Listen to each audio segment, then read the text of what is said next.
కర్కాటకం వారికి కనుక చూసుకున్నట్లయితే ప్రధానంగా కర్కాటక వారికి మీకు ధనాన్నిచ్చే కారకుడు రవి అవుతాడు, అంటే సూర్య భగవానుడు. ఈ సూర్య భగవానుడి యొక్క రాశి పాడైనా సూర్యుడు పాడైనా మీకు ధన విషయంలో ఇబ్బంది కలుగుతూ ఉంటుంది. సరే, జాతచక్రంలో కొద్దిగా ఇబ్బంది ఉంది, మరలా మీ యొక్క అవయోగం మరింత పెంచుకోవడానికి మీకు తెలియకుండానే సూర్యుడు స్థానం ఇంట్లో వాస్తుపరంగా ఏ దిశ పాడకూడదు ఆ దిశ పాడైన ప్రదేశానికి వెళ్ళినట్లయితే మరింత ఇబ్బంది వస్తూ ఉంటుంది.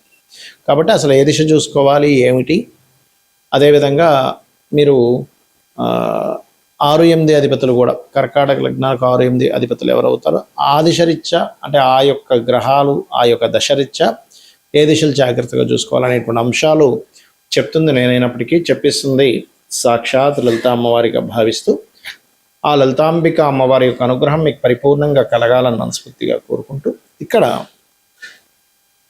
ఈ యొక్క 6, 8, 12 అదేవిధంగా ధనాన్ని ఇచ్చే కారకులు.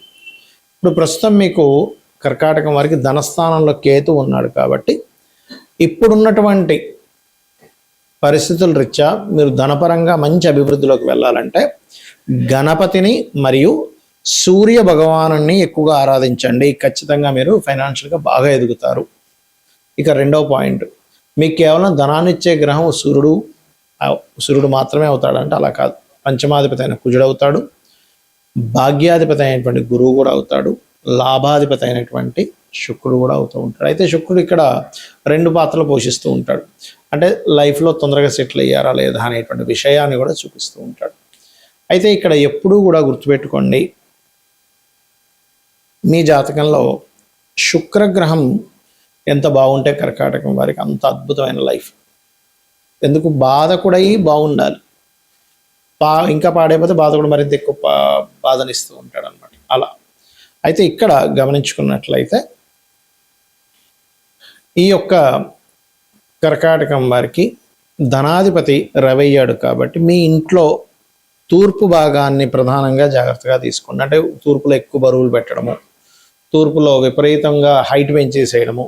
అంటే పడమరలో ఎక్కువ హైట్ ఉంటే పర్లేదు తూర్పులో, కానీ పడమరలో పూర్తిగా డౌన్ అయిపోయి తూర్పులో హైట్ అవ్వకూడదు. ఇది మీకు జాతకంలో ఎలా అయితే ధనాధిపతి రవి ఒక ప్రధాన విషయాన్ని, అంటే ధన సంబంధించిన విషయాల్ని కనెక్టివిటీ చేస్తుంటాడో అదేవిధంగా ఈ యొక్క తూర్పు భాగం కూడా ఈ రకమైనటువంటి ఫలితాలను ఇస్తుంది, గుర్తుపెట్టుకోండి. అలాగే మరొక విషయం ఏంటంటే ఈ 6-8 అధిపతులు, అంటే మీకు 6వ అధిపతి అయినటువంటి గురువు, భాగ్యాధిపతి శుభుడు అయినప్పటికీ 6వ అధిపతి, మరియు 12వ అధిపతి అయినటువంటి బుధుడు, 8వ అధిపతి అయినటువంటి ఈ యొక్క శని, వీళ్ళ యొక్క ఫలితాలు వచ్చేటప్పుడు కూడా ఏ దిశలు చూసుకోవాలనే విషయాలు ఇప్పుడు నేను మీకు చెప్తాను. ప్రతి ఒక్కరికి కూడా అష్టమాధిపతి లేదా 6వ అధిపతి, అంటే ఉదాహరణకి మేషం తీసుకుంటే కనుక మేషానికి అష్టమాధిపతి ఎవరు? కుజుడు. కుజుడు పాడైతే యాక్సిడెంట్ యోగాలు. 6వ అధిపతి బుధుడు లేదా 12వ అధిపతి అంటే గురువు పాడయ్యాడు అది అనుకుందాం ఉదాహరణకి. 6, 8, 12 లేదా 4, 8 కాంబినేషన్స్ యాక్సిడెంట్స్. ఇందులో మేజర్గా మీకు మనం చెప్పుకున్నాం రాశి నుంచి 6, 8, 12 అధిపతులు అనేది జాతక చక్రరీత్యా ఏ లగ్నమైన మీద మేషం కావచ్చు, వృషభం కావచ్చు, మిథునం కావచ్చు, అక్కడి నుంచి లెక్క వేసుకుంటే 6, 8, 12 అధిపతులు పాడై ఆ మహాదశలు నడిచేటప్పుడు మీకు ఉదాహరణకు ఒక్కొక్క పరంగా తీసుకుందాం. ఉదాహరణకి సూర్యుడు 8వ అధిపతి అయ్యాడు, ఎవరికి అవుతాడు? మకర లగ్నానికి అవుతాడు. అయితే సూర్యుడు ఎప్పుడు కూడా 8వ అధిపతి మకర లగ్నానికైనా న్యూట్రల్గా భావిస్తారు ఆస్ట్రాలజికల్గా. ఆ సూర్యుడు గనక పాడయ్యి ఆ మహాదశ నడుస్తున్నప్పుడు మీరు గృహంలో గనక తూర్పు వైపు పాడైన ఈ గృహంలో ఉన్నట్లయితే మరింత దోషం పెరుగుతుంది. అది ఎలాగ పాడైందని అలా తెలుస్తుంది అంటే, కొంతమంది ఇళ్ళల్లో నిర్మాణం చేసేటప్పుడు తూర్పు భాగాన్ని తక్కువ వదిలి పడమరని ఎక్కువ వదులుతారు స్థలం. అది చాలా దోషం, గుర్తుపెట్టుకోండి. అలా లేదండి మేము అపార్ట్మెంట్లో ఉంటున్నాము అన్నప్పుడు తూర్పు భాగంలో ఎక్కువ బరువులు పెడతారు, అది చాలా పెద్ద దోషం. ఎక్కువ బరువులు పెట్టేసిన తూర్పు దోషాన్ని కలిగింపజేస్తుంది. లేదా తూర్పు భాగంలో తూర్పు సెంటర్లో కట్టుకుంటారు తెలియక బాత్రూంలో, లెట్రిన్లు, అది కూడా దోషమే అని చెప్తుంది శాస్త్రం.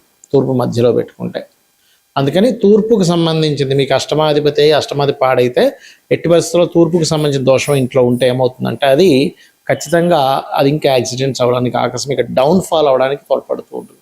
అలాంటప్పుడు మీరు లైట్ గ్రీన్ కలర్ తూర్పులో వేసుకొని అక్కడ రాముడు పట్టాభిషేకం బొమ్మ లేకపోతే సూర్యభగవానుడిది పెట్టుకోండి. ఇది ఇక చంద్రుడు అష్టమాధిపతి అవ్వాలి.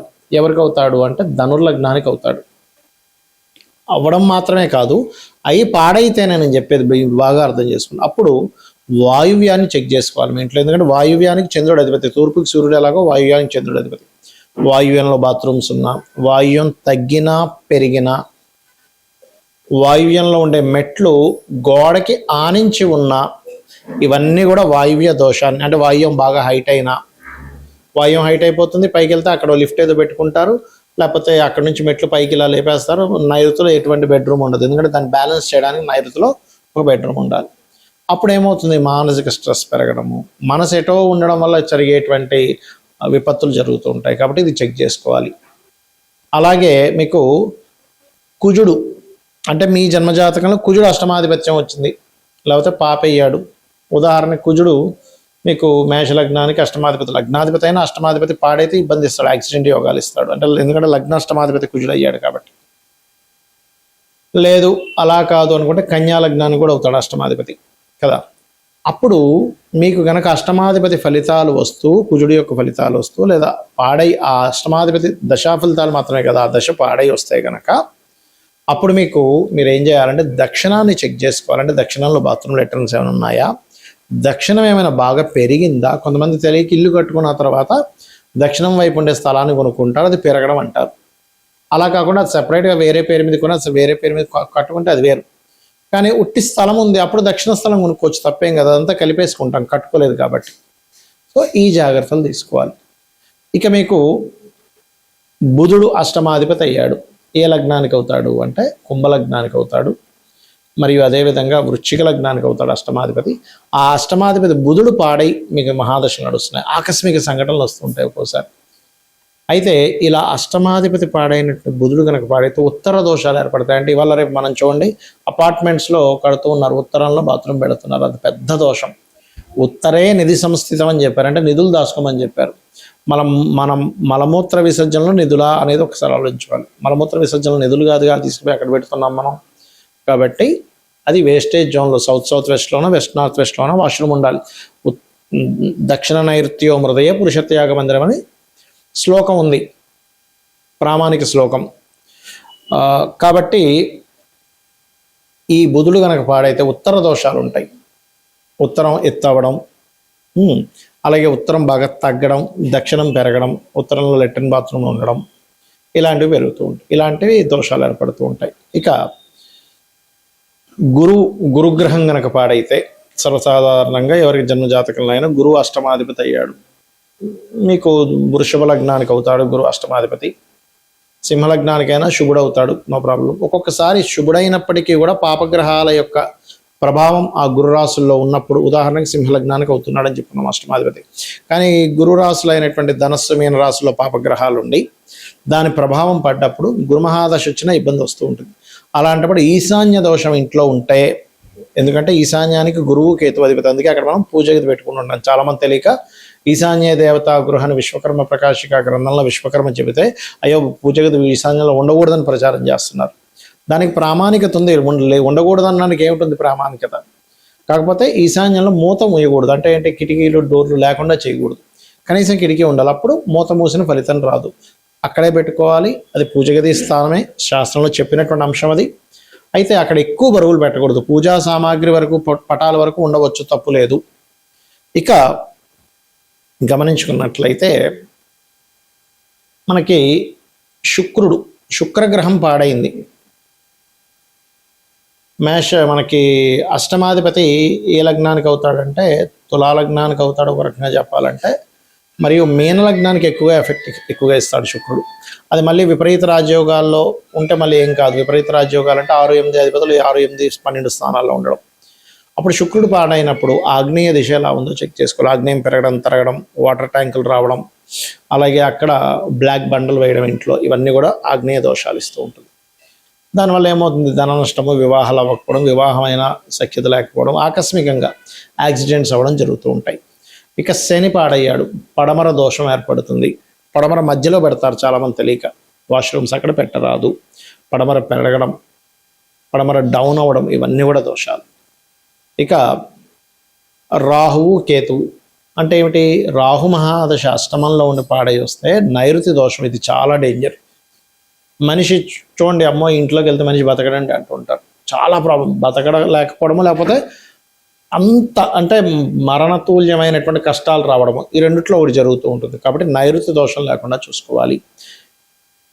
ఇక కేతు మహాదశ వచ్చి కేతు పాడయ్యాడు, అప్పుడు ఏమవుతుందంటే మనిషి నాకేమీ వద్దని ఒక విరక్తి భావంలో తిరుగుతూ ఉంటాడు. అప్పుడు ఈశాన్య దోషం ఏర్పడిందని అర్థం. సంతానం మీద కూడా దాని ఎఫెక్ట్ పడుతూ ఉంటుంది. కాబట్టి ఈ యొక్క మహాదశలు 6, 8, 12 దశ మహాదశలు, లేదా గ్రహం ఏదైనా పాడైన మహాదశలు వచ్చేటప్పుడు అది ఏ గ్రహం అయితే పాడిందో దాని తగ్గట్టుగా గృహంలో కూడా ఆ దోషం లేకుండా చూసుకోండి. అమ్మవారి అనుగ్రహంతో మీరు ఆనందదాయకంగా ఉండాలని మనస్ఫూర్తిగా కోరుకుంటూ శ్రీమాత్రే నమః.